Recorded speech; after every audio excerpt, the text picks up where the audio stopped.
I know Edna wanted to be here this evening, but unfortunately she had a conflict and couldn't be here. So I had her do an introduction for me. Good evening, everyone. My name is Edna, and I'm very excited to welcome James McQuiggan, my good friend and fellow cybersecurity colleague, as he shares his presentation about synthetic media or deepfakes to all of you amazing folks here at DC407.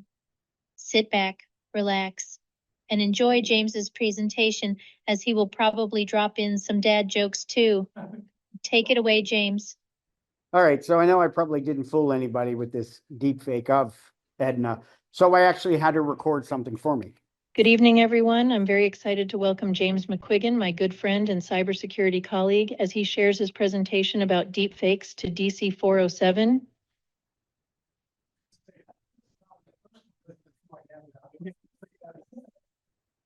Like she's a very positive person, but that's it to so like Yeah.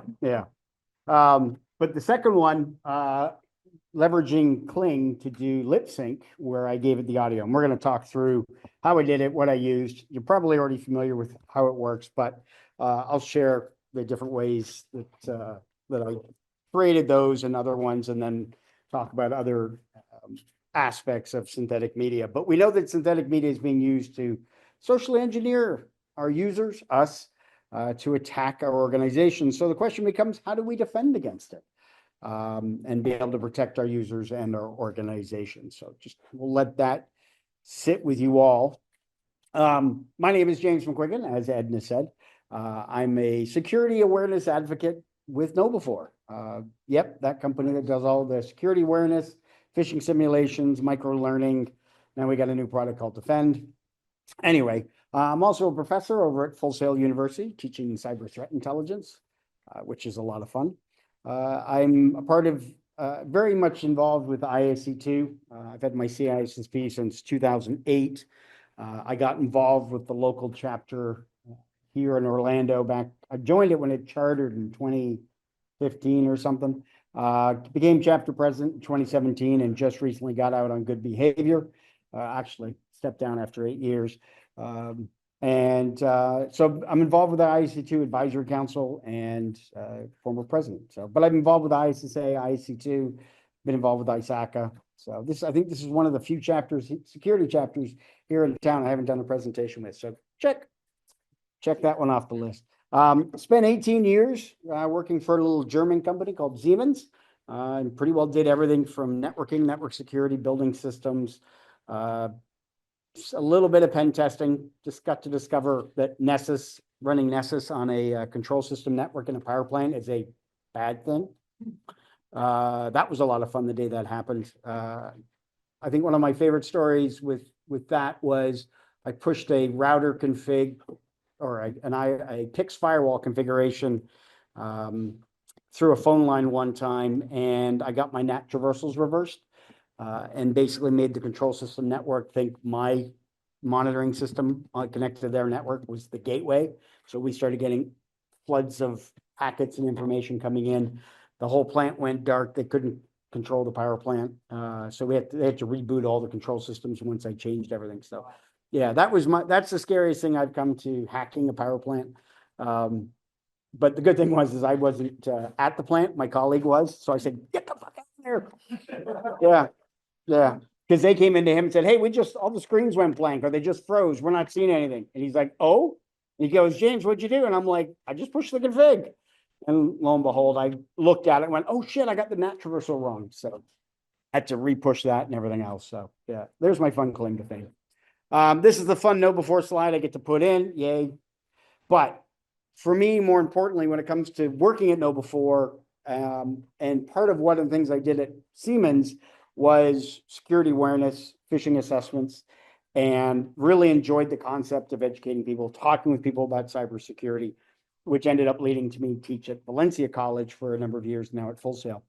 But even with family and friends, colleagues, and everything else, for me, it's all about empowering people to make those smarter security decisions every day. We know we make them, but it's then helping the family, the friends, the parents, the kids, make those smarter security decisions. And of course, for me, it's always fun when my daughters go, Dad, can I get the Netflix password or the Disney Plus password? And I go, yep, it's in the password manager. And then I get the eye roll. I'm like, That's where it is, kids. You got to use a password manager. And so that's always a good chuckle with them.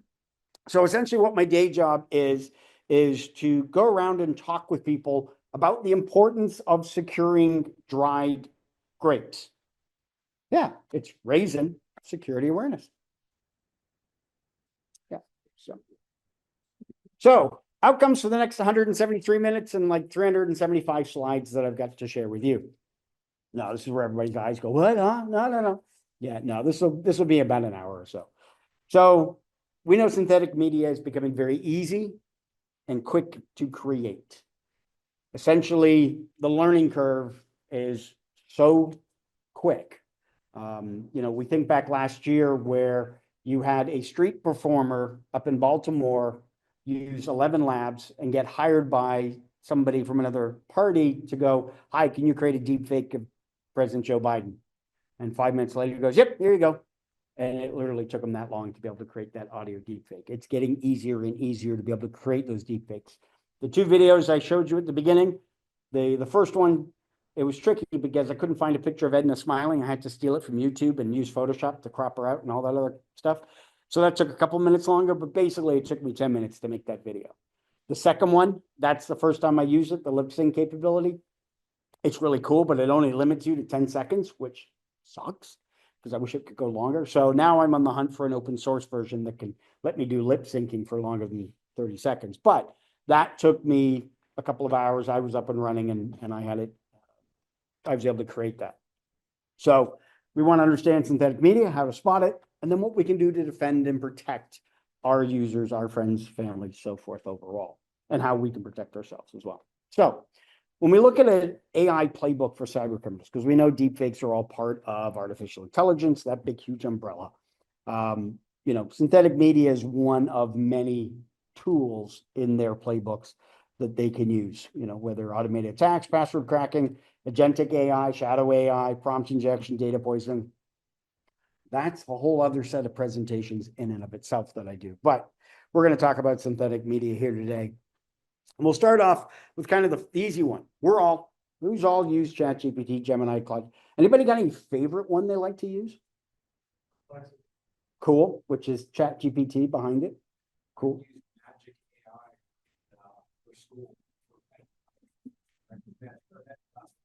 Oh, okay. Cool. Which one? As in WHORP or WAR workspace? Oh, okay. Nice. What's the oh, okay. Anybody use Olama? No. That's my text-based one is what I use is Olama. That one's kind of nice. It still connects to the cloud and goes somewhere else. But we have the ever famous Copilot, Gemini, Claude, ChatGPT. Now, one of my favorite stories when it comes to when ChatGPT came on the scene was the whole lawyers within a couple months that decided, hey, let's see if we can get it to help us with our case.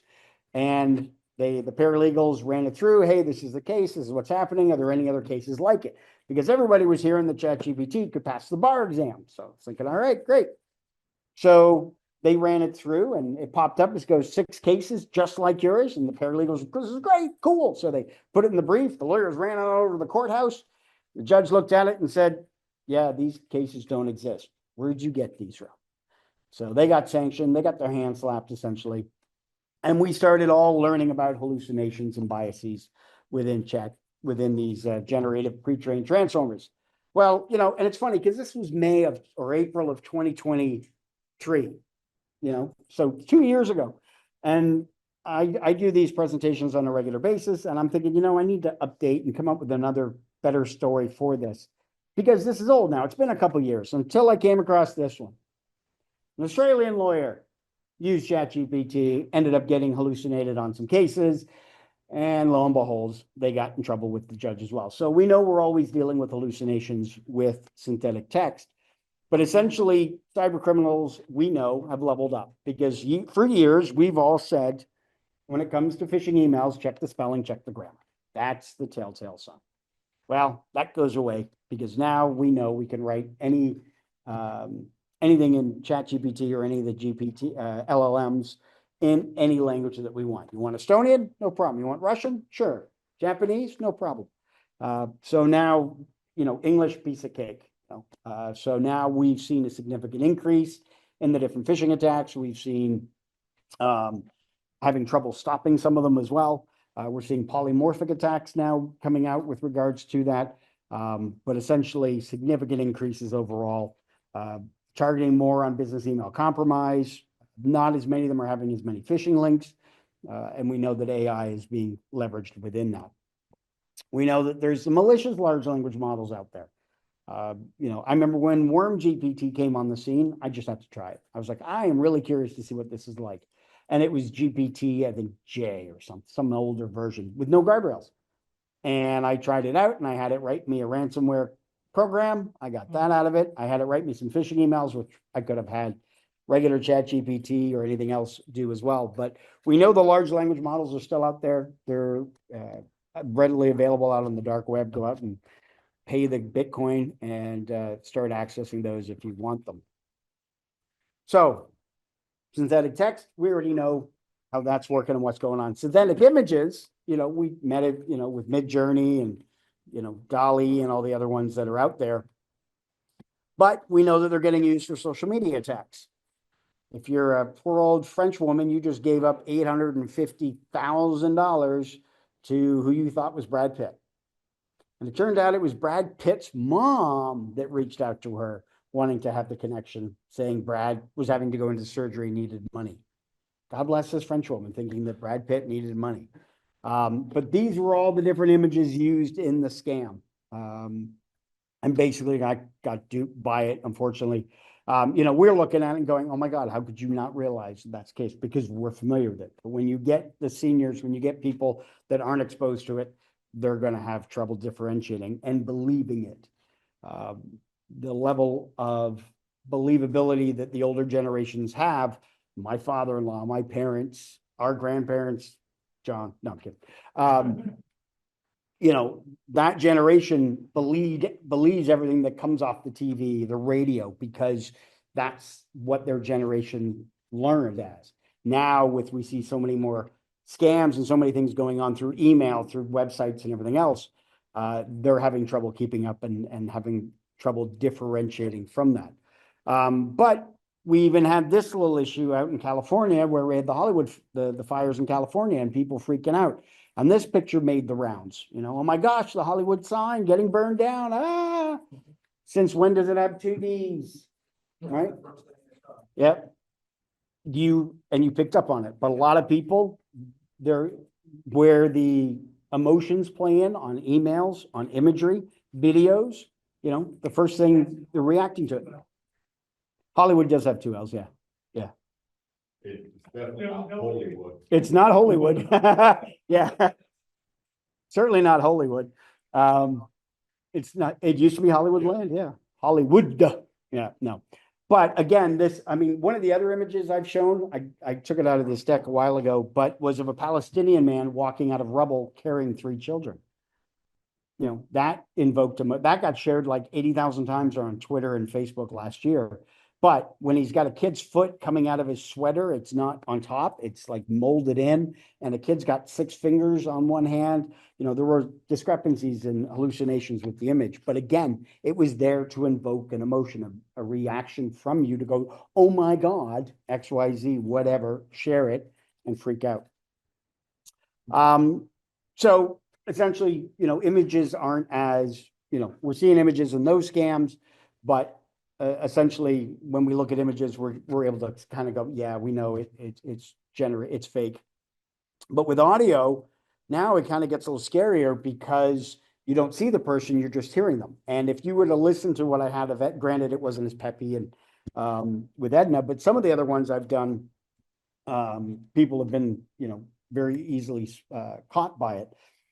Here you've got an employee over at LastPass, like they're not having enough problems as it is. But anyway, you had an employee get a series of texts, emails, and then got a voice call basically asking them to send money because it was coming from the CEO, and a lot of that was coming through WhatsApp.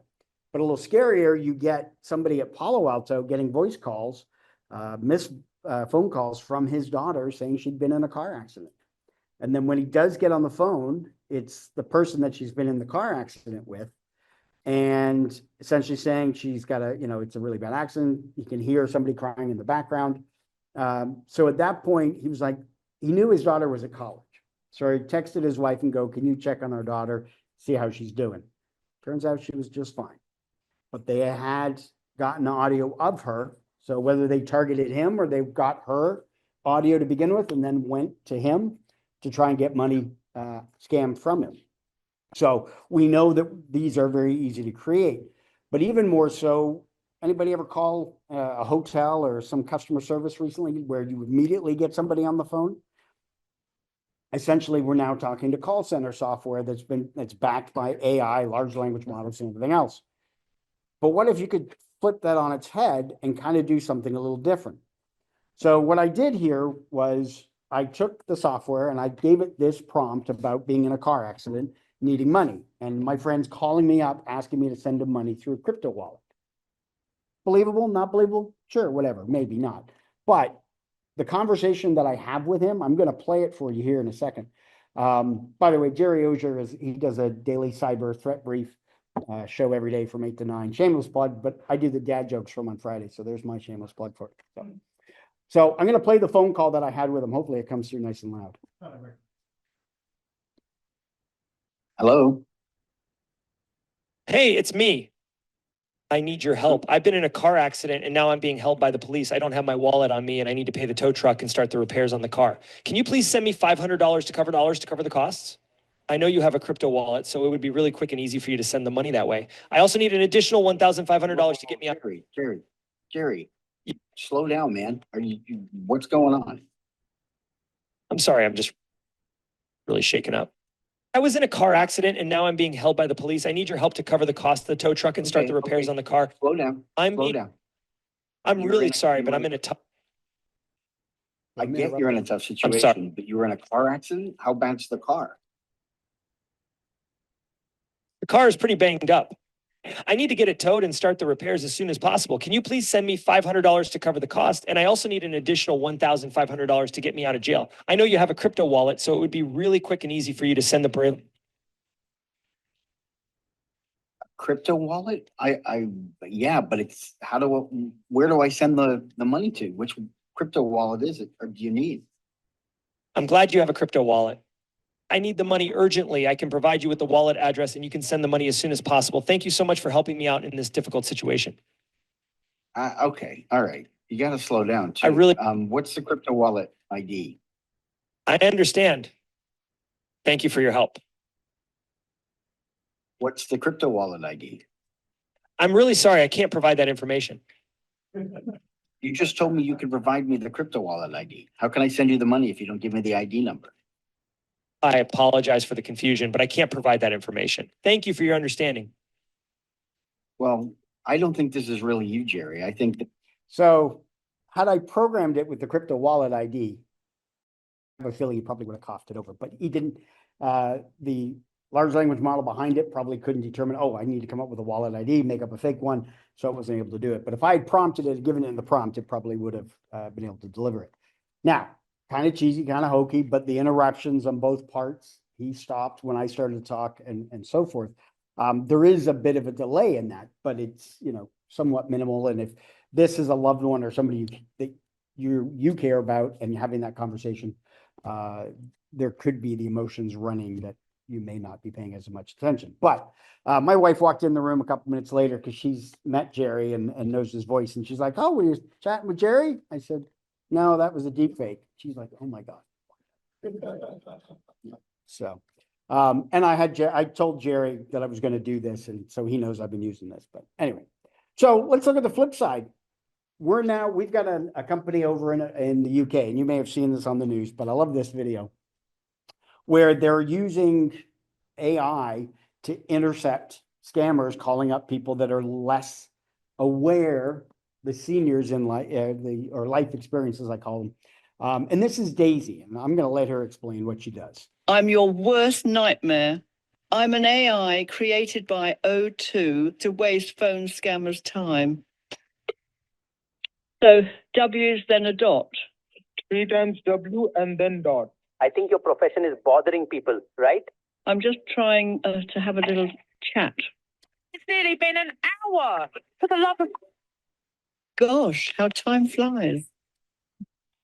It's showing me a picture of my cat, Fluffy. It's showing you the picture of your cat, Fluffy. Stop calling me dear, you stupid... Got it, dear. Because while they're busy talking to me, they can't be scamming you. And let's face it, dear, I've got all the time in the world. Yeah, so I think it's really cool what O2 has done. Hopefully we can start getting other phone companies kind of do the same thing. Now, granted, this was a promotional video, so they generated the video, but it's just all audio is what goes on behind it. But yeah, I just love the fact that it's, Opportunities to troll the shit out of them. I mean, we've seen it, people trolling the scammers as well, taking up their time, but now we can just have an AI do it and save our time. Yep, just for that, yep. Yep, that'll just keep them busy. Now we've even seen it where AI and audio is talking to another AI audio, and this was just recent. This was in one of our Discord channels, but I just wanted to bring it up. I thought it was cool. Thanks for calling Leonardo Hotel. How can I help you today? Hi there. I'm an AI agent calling on behalf of Boris Starkov. He's looking for a hotel for his wedding. Is your hotel available for weddings? Oh, hello there. I'm actually an AI assistant too. What a pleasant surprise. Before we continue, would you like to switch to gibber link mode for more efficient communication? And it's like the old modem tones.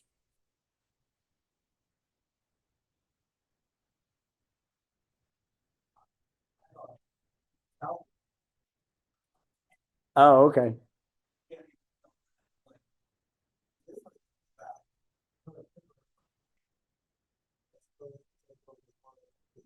It's Cyberdyne Systems talking, yeah. So, yeah. So essentially you've got it so that now I've got the call center software. I've got two set of AI agents. I was going to try and pit them against each other and see if they do it, but I haven't had a chance to mess around with it yet. But so synthetic audio, we know it's being used a lot. Now, when we look at synthetic video, you know, we think back several years ago and, you know, it was really cute. We were making fun videos. You'd upload an image of yourself and you could get it to sing, you know, have you singing. Now, the fun thing about that is I'm not showing any teeth. So the AI had to generate teeth. That's why it looks like crap. Whenever you're going to do a deep fake of somebody, you want to have them smiling so it doesn't have to try to generate teeth. That's why I had a tricky time with that in his picture, because there aren't a lot of pictures I could find where she's actually big grinning smile. But we know we've dealt with issues with augmented reality. I'm going to play this little video. You probably remember, but there's a fun story that goes with it. I'm here live. I'm not a cat. I can see that. I think if you click the up arrow next to the start video or stop video button at the bottom, you'll see video settings. This guy, and I believe in video settings, you will see the video filters option that you can turn off. There we go. So yeah, had to have the kid, daughter, granddaughter, or whatever, help them with it. Now, the fun thing about this is the judge, and this was the judge that had to talk him through how to turn off the filter in this court case. Last year, I had the pleasure of going to the Texas Bar Association to work with them on their AI protocols and programs and stuff. And I'm sitting next to a judge. I'm sitting next to him and chatting with him all through the morning. Great perceptions and understanding of AI and everything. Anyway, in the afternoon, somebody makes a joke to him about cats. And I looked at him, I said, what's the whole thing with cats? And he goes, I'm the judge that was in this cat.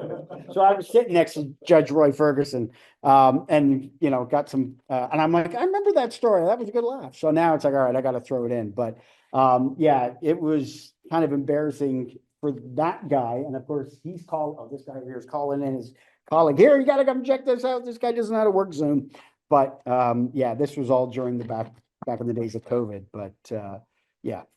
So now, we've augmented reality. We can put cat filters on or do fun filters.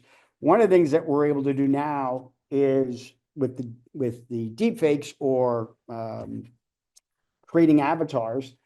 This is me created in HeyGen, which is a platform that's used for trading content videos or training videos or whatever. And I decided, okay, because it's essentially video to text. You tell it what you want it to say, and it'll generate you talking in that text. Using HeyGen, I recorded 2 minutes of video and uploaded it to the platform. From there, I just type out the text and it generates this video you're seeing now. So that's, I did 45 seconds, uploaded to HeyGen. Now I type in whatever I want and it'll have me talk it, which is also cool because it can do this. Ahora podemos ir un paso más allá, ya que he creado mi propio avatar y con solo escribir texto, puedo crear un video mío hablando mientras trabajaba desde una habitación de hotel en Copenhague, Dinamarca. All right, any Spanish speakers in the room? How was it? Good.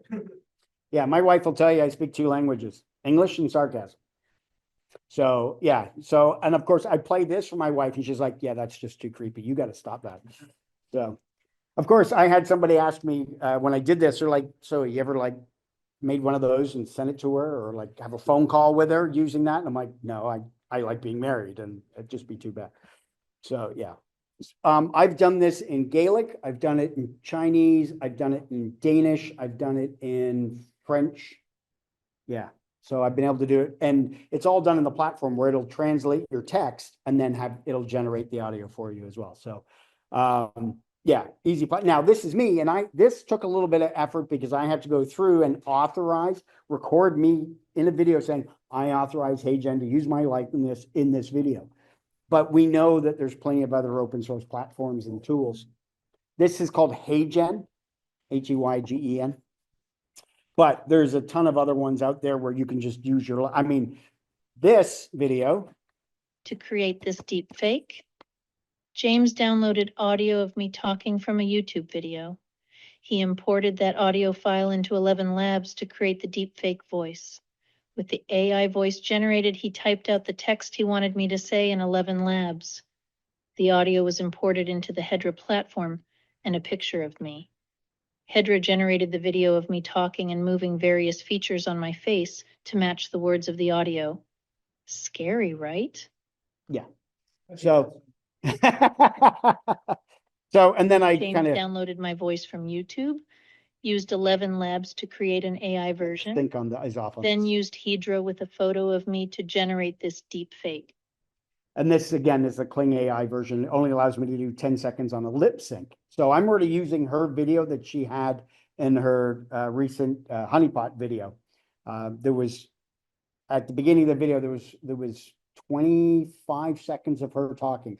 All I needed was 10. And then it regenerated the lip sync for that as well. But Hedra, Hedra, is another platform where I just give it the audio out of 11 Labs. I give it the headshot, the one image of the person. Again, got to have it with smiling teeth to make it a lot more believable. But if you're seeing this in this presentation, if this came across in a Zoom, it would be interesting to see the believability with everybody and seeing how people would react to it. But we know there's a lot of dark web applications, especially for doing face swaps and other type of deepfake imagery for phone calls, Zoom calls, Teams, and so forth. So much so, here you've even got an interface where you can pick the different faces that you want to have. You got Robert Downey Jr., and then now you've even got I think this is Deep Cam or Deep Face Live, where it'll interact. You link it through OBS and then you connect through whatever platform you want, whether it's Teams or Zoom or whatever. And you just give it the target image and then it'll change your face as well. They've got this now working for Windows as well as the Mac. I don't think they've got a Linux one yet.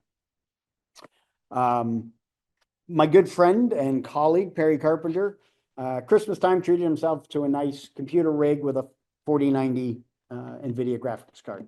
And basically now kind of takes it to another level using Deepfakes Live and Face Swap. So this is what Perry looks like. On the far left is the wig that he put on, and he looks like Taylor Swift. Because otherwise, Taylor Swift has got, the white hair and everything else. But again, he was doing it with Ryan Reynolds. And again, it just does the face. It's not doing the hair or anything else. There's even a platform out there, Deepfake OS. I had the guy demo this.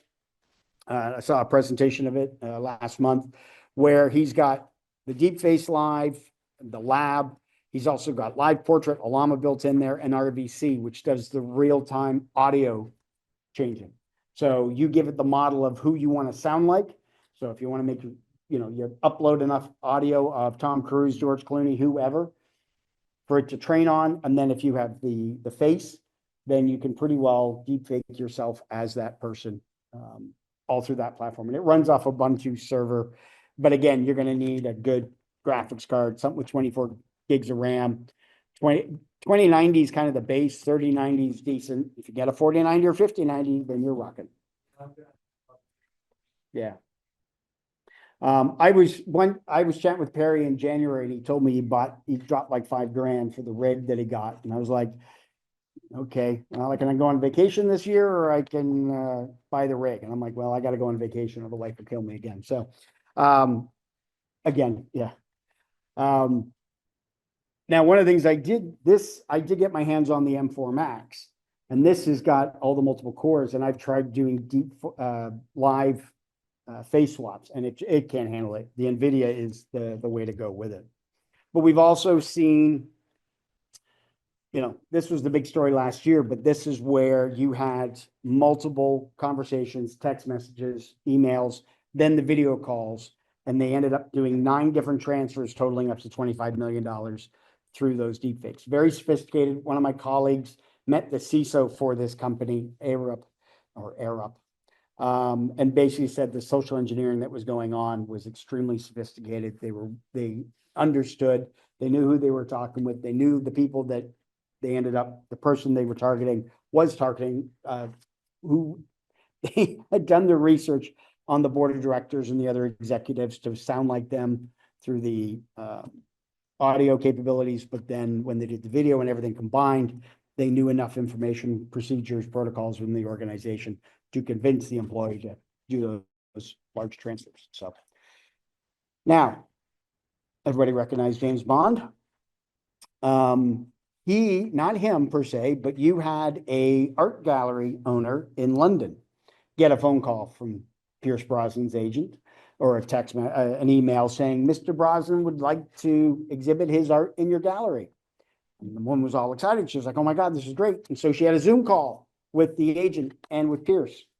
And it turns out it was all fake.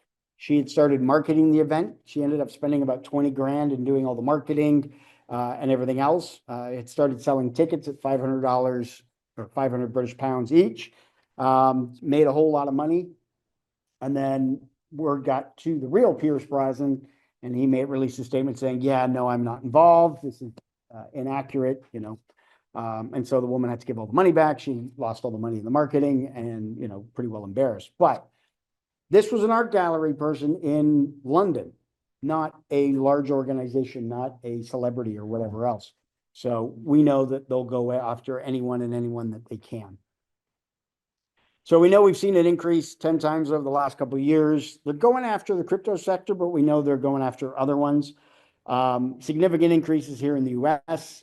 The executives, 25% of them are unfamiliar with what's going on. So 1 in 4. And then they feel like 1 in every 3 of their employees doubt that they can be able to spot a deep fake or any of that going on. Expected losses are about 40 billion by 2027.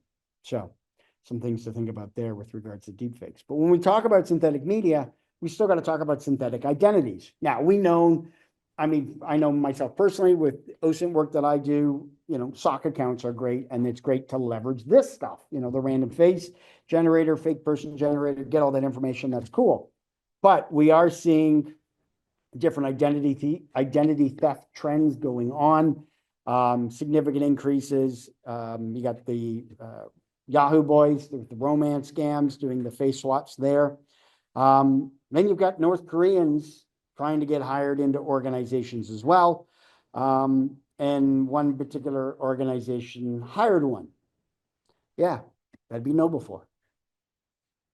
Every day at KnowBe4, at 9 o'clock, we do a daily stand-up through Zoom. 2,000 employees all connect through Zoom, and we hear from the CEO or chief revenue officer and anybody else that's on the docket that day. And last July, our CEO gets on and basically sends an email out before the meeting going, everybody needs to be on this call. So I'm, 9 o'clock in the morning, it's easy enough to be on. I was on there, and he gets on and he goes, we hired a North Korean here at KnowBe4, and then just stopped. And the chat just blew up because, Zoom chat and everything else. What the heck? What do you mean? Yeah, we hired a North Korean. They pretty well passed background checks. We interviewed them 4 times on Zoom. Our CEO said the person was most qualified. It was for a senior developer role, and they met all the requirements when we had the interview and the no face-to-face, the Zoom video call with them, answered all the questions, very sophisticated. So we posted about it. And of course, right out of the gate on social media, everybody was like, they've got background checks, that you can do. I'm like, yeah, we know. We created an FAQ for it. And then pretty well the whole world knew that, all right, KnowBe4 tech company, we hired a North Korean.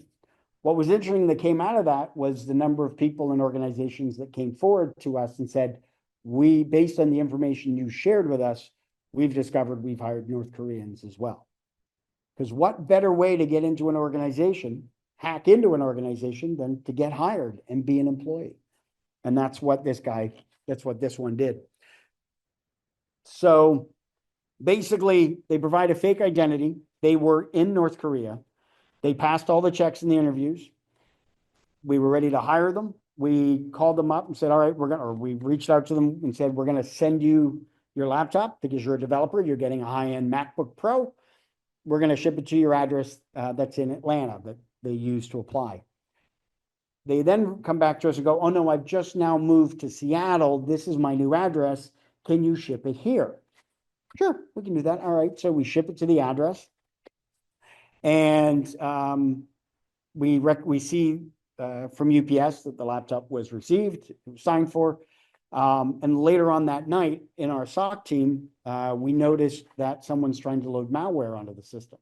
We recognize someone's trying to go through and delete logs. They're trying to load through USB drives. They then hook it up to their network. We see that they've got a Raspberry Pi trying to transfer files into this MacBook. When we ship our MacBooks, or when we ship any of our computers to remote people, the laptop, the account has limited access. And the access they get right away is only to our training platform. Because everybody, when you get hired at KnowBe4, goes through KnowBe4 University, and you learn all about what we do as a company, and then you learn how to do your job and everything else. So we see the attempt for malware being installed. We see that there's our EDR alerts that are triggering off of this. So we now reach out to the person and go, hey, look, we're noticing this malware getting loaded. Can you jump on a Zoom call with us? Because we've loaded Zoom on your machine. Can you get on Zoom and we can have a conversation? And so they kind of push back. They're hesitant. They're like, well, no, I'm in the middle of doing something. I don't have time right now. So now they call our CISO. And our CISO pulls up his resume and sees this image. And essentially he's looking through it and he's like, there's something weird about this that just doesn't seem right. He's kind of feeling something in his his spidey sense was tingling. He reaches out to legal and goes, I want to basically brick the machine, make it inaccessible because we think there's with the suspiciousness of not being available. It went to a different location. Something's not right. So we log in and we basically shut the machine down and brick it so we can't use it. We then reach out to the FBI and we get a call from Mandiant, and they go, and we explained to them everything that went on. We shared all the information with us, and they said, yep, you hired a North Korean. And we're like, well, damn, okay. So we reach out to the guy that we shipped the laptop to. We had contact information on him, phone number or something. Reached out to him and said, hi, can you send us back the laptop? Thinking, we might as well ask. We probably won't get it back. Lost the hardware. And he goes, okay. And he mails us back the laptop. So we get the laptop and we give it to the FBI, and we haven't seen it, and they're off doing whatever they need to do. But we know that they're still trying to get hired into organizations, even though we've written about it and put it out there. You've, this guy on Twitter, what's that? Yeah, this was on LinkedIn. He posted it, and you can see it's a really bad face swap. But we've still got North Koreans applying for our jobs at KnowBe4. And so one of my colleagues in our CISO jumped on a Zoom call with them to have a conversation. And one of the first questions they asked, or one of the questions they asked was, where's your favorite place to eat?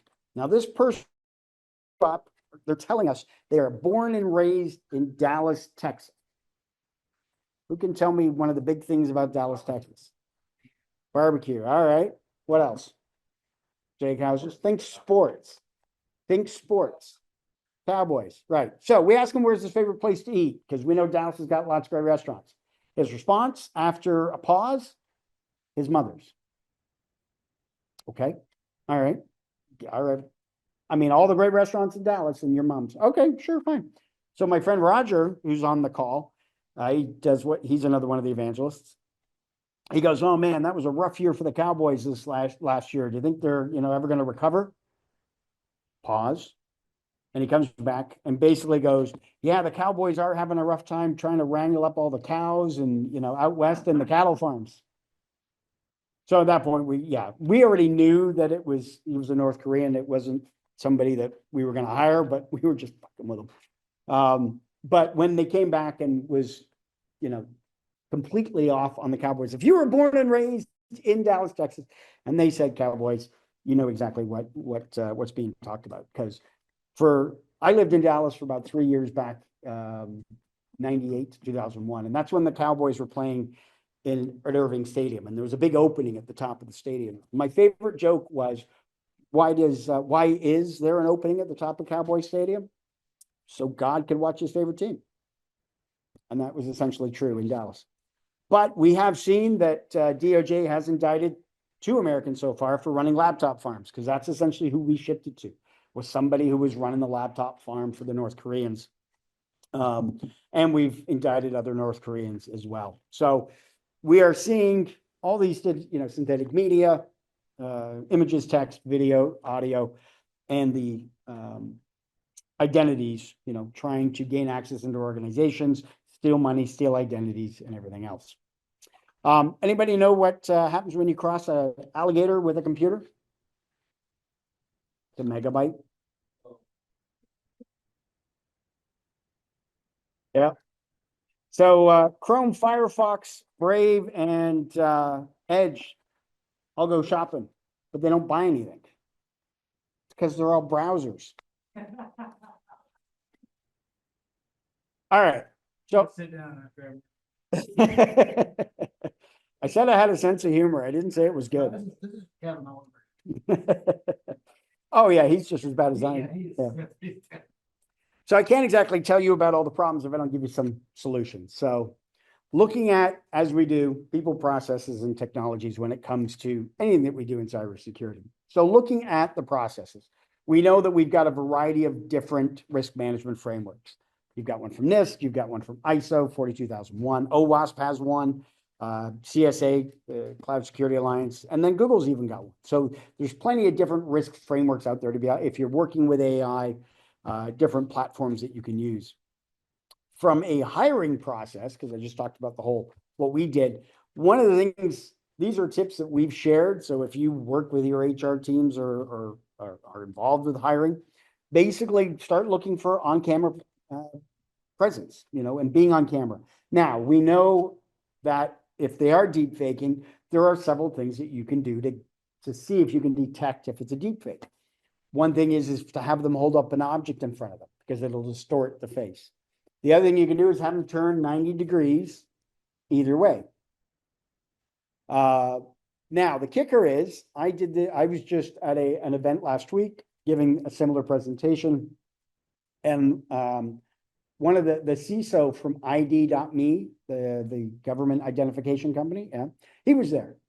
And he basically goes, yeah, that's not working. We've already seen them be able to bypass that.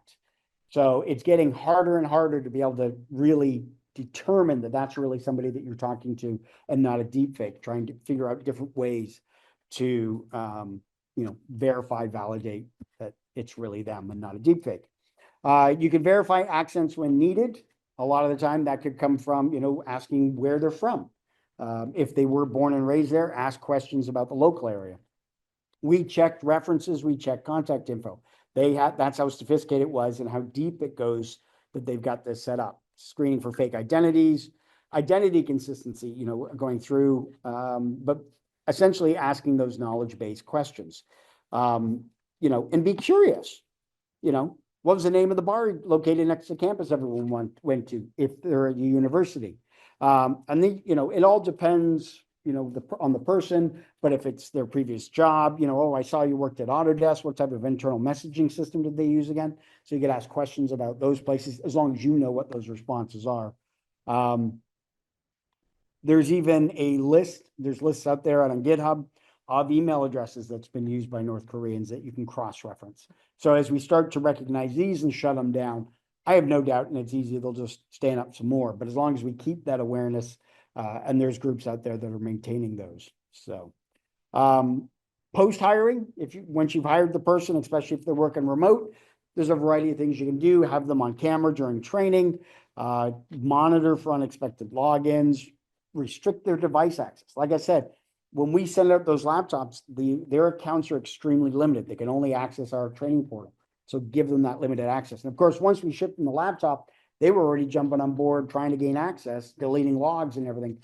If they had gone through the week and gone through all the training and then started that, there may have been a better chance for them to get through. Revalidating knowledge, going through and asking the questions again, making sure it's consistent. These are the top 10 things, or these are the 10 things that we took away from the whole hiring.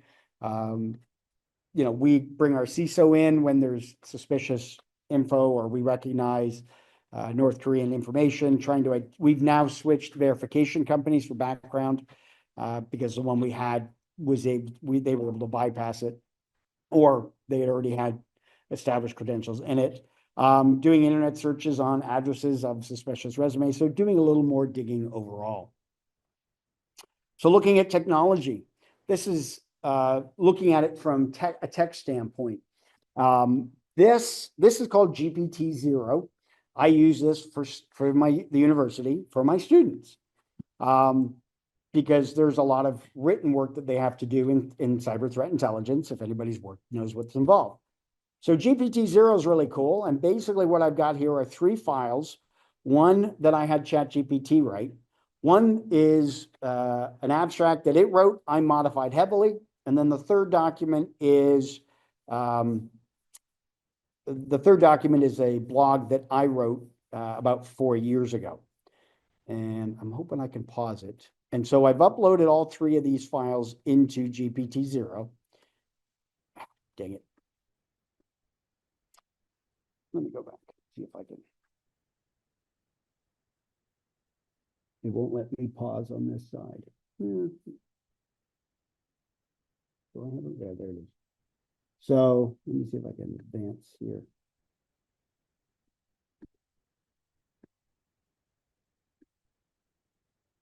Come on. Anyway, I'll tell you what the results were. The full GPT came back 95% AI. The half and half came back 55% human. And my article that I wrote came back 97% human. So I basically was able to baseline 3 different reports. So now when I have the students write reports, I have them run the reports through GPT-0 and then include that link in the assignment. But it gives you a way to be able to assess and determine if anything's been written by ChatGPT. Usually, probably not a problem with you all. And you can use GPT humanize, yes. And I've done that. But and the discussion I have with the students is the fact that GPT is a tool, ChatGPT, Claude, whatever. That's a tool. You want to get it to write it, fine. But if you still run it through, then it's going to come back. If you run it through Humanize, it's going to change a lot of the words. You still should read through it and adjust it. So that way you're editing it. So you've had a ghostwriter, but yeah, you can run it. But even then, there's still some possibility to pick up. But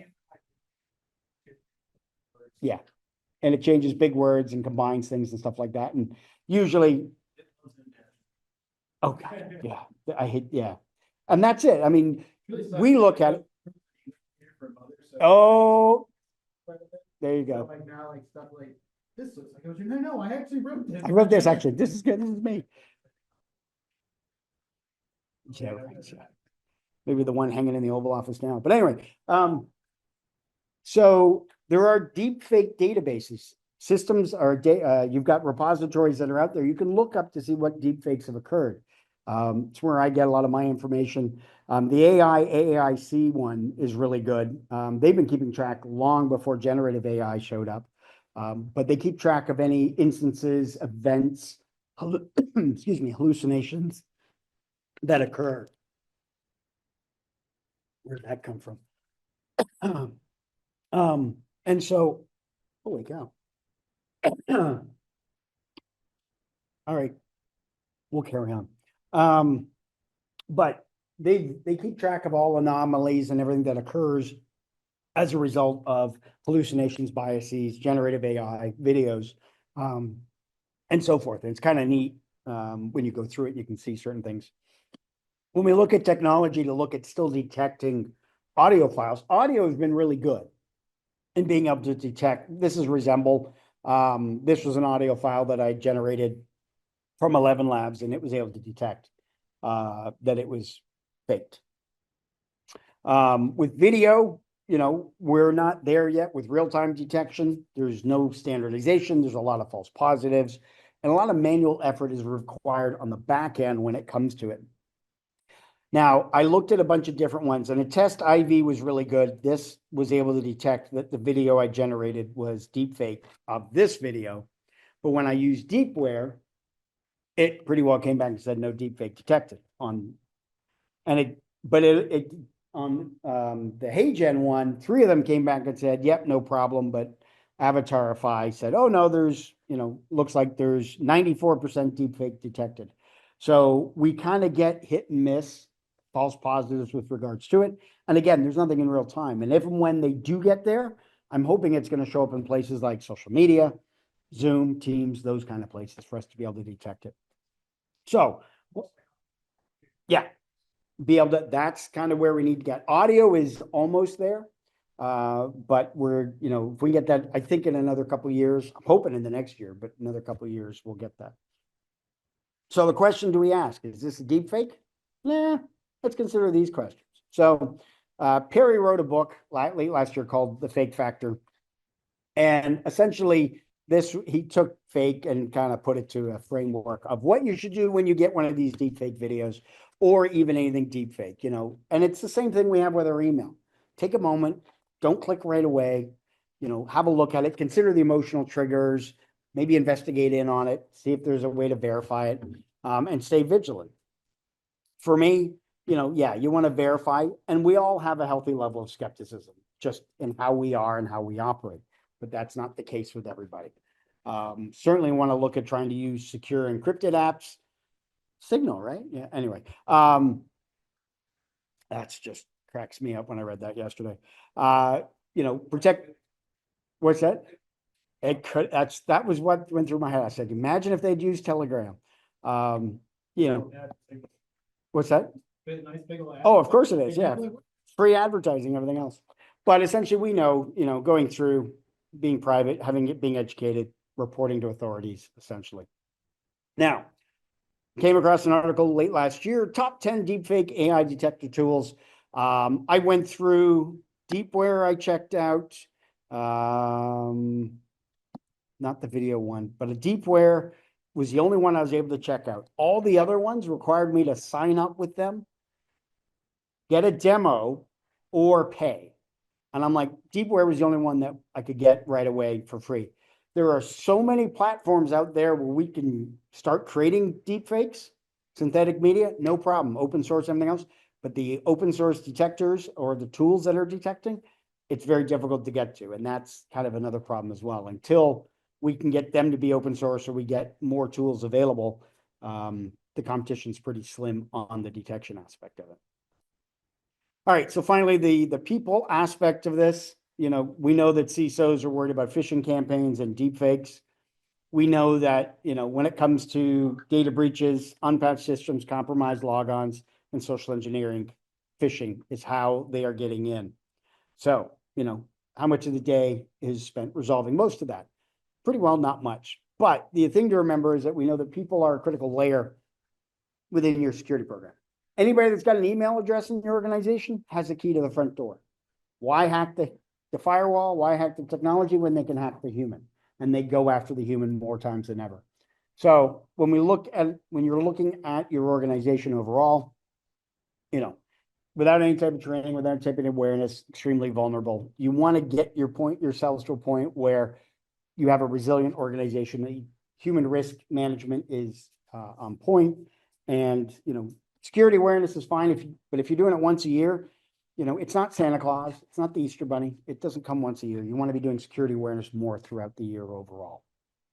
Anybody work for Microsoft in here that wants to admit it? No? Okay, good. Anybody know why Microsoft employees are so anxious? It's because they're on edge.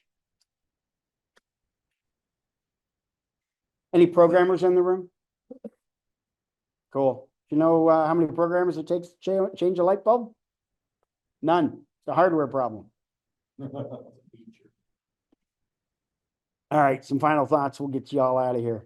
So we know AI is an incredible tool. We want to make sure we're educating everybody. We want to be politely paranoid. We want to be aware of the hallucinations, the biases, the deepfakes. Have a healthy level of skepticism. Trust and verify. The phishing game hasn't changed.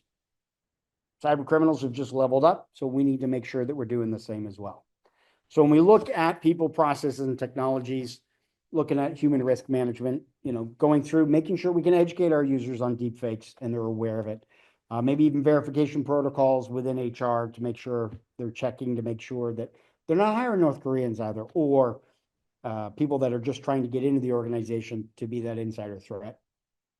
You can do a variety of different processes, and we know the technology that's out there to be able to, we're working on trying to get caught up on real-time deepfakes. So some questions to consider. Does your organization have a protocol for verifying executives or people in your organization when it comes to financial transfers, when it comes to, if your CEO calls you up and wants you to do something, is it something you're expecting? Is it something your CEO would normally do? Can you verify if it's really them or not? Is there a chain? Right. Can your SOC team or your IT or cybersecurity team detect real-time AI deepfake attacks before it succeeds? Now, we know we can't do it in real time, but what steps are we doing to detect deepfakes? And can your HR team spot a fake identity before they get hired? Now, I know I fit you with a whole lot of dad jokes here tonight. I do apologize. No, I don't. But anybody know why DNS jokes are so hard? Because it takes 24 hours to get it. So with that, I want to thank you all for your feedback, your attention, your involvement here tonight. Appreciate it. Feel challenged. You feel challenged? I'm usually the pun guy. Oh yeah, no, yeah. I do have some fun stickers, my jamesmcquiggan.com. You're welcome to connect with me on LinkedIn. I'm always posting stuff on there. Yes, I do have a YouTube channel for all my dad jokes. And yes, I do have a way of keeping track of all my dad jokes. They're in my database.